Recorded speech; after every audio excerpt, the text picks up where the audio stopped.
Welcome to the Real Estate Espresso Podcast, your morning shot of what's new in the world of real estate investing. I'm your host, Victor Minash. If you're loving what you're hearing on the show, go out and tell 2 friends today.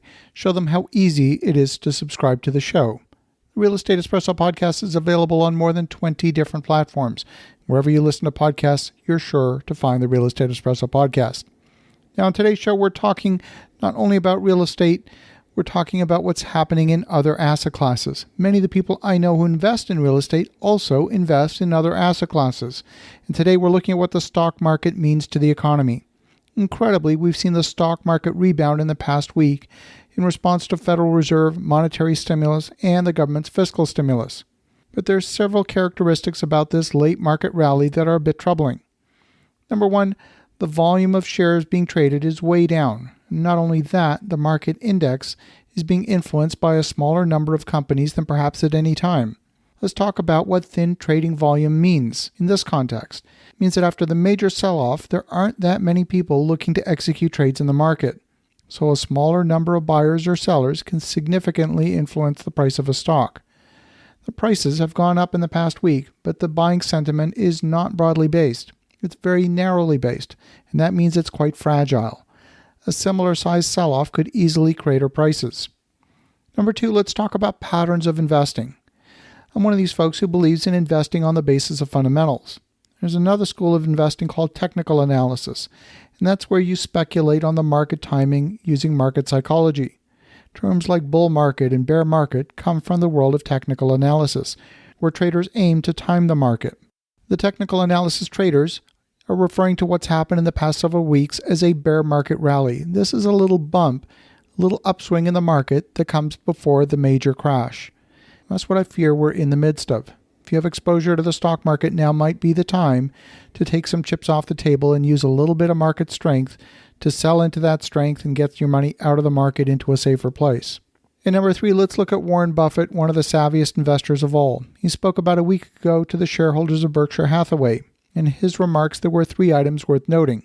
Number 1, he's divesting of stocks, including airline stocks. He's saying that it's going to be a number of years before the airline industry recovers.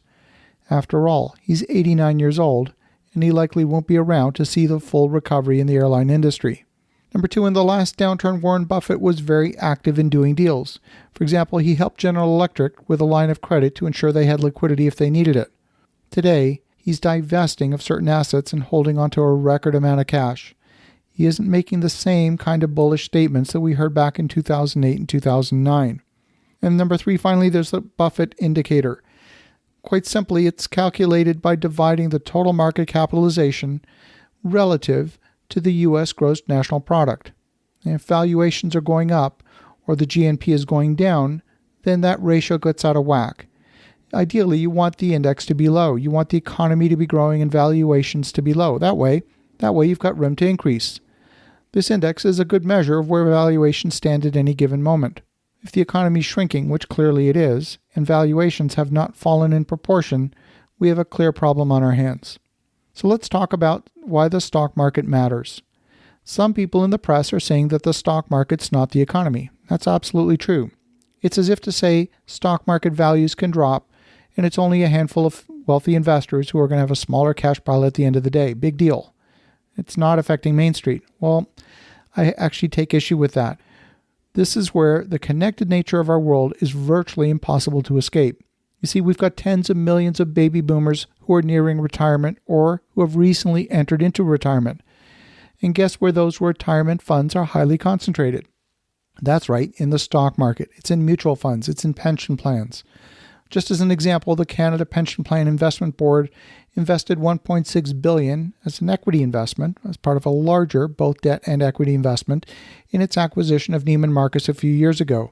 Now that Neiman Marcus has entered bankruptcy protection, chances are high that 100% of that equity investment is wiped out. So who's the big loser? The pensioners who are depending on that investment returning a positive return are the losers. And who are they?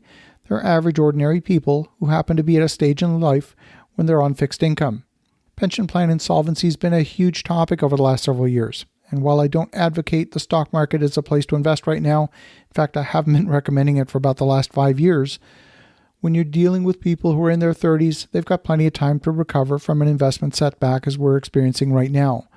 But if an investor is in their 60s or in their 70s, they simply don't have the time to hope to make it back. If they're incurring losses, these losses are likely permanent. The focus has been on job losses in the economy, and it's absolutely tragic what's happening in the economy. But let's not forget that the scope of the pain is going to extend far beyond the immediate. If retirees suddenly lose 30% or 50% of their retirement savings because of a stock market crash, their spending power has been diminished for decades to come. As you think about that, have an awesome rest of your day. Go make some great things happen. We'll talk to you again tomorrow.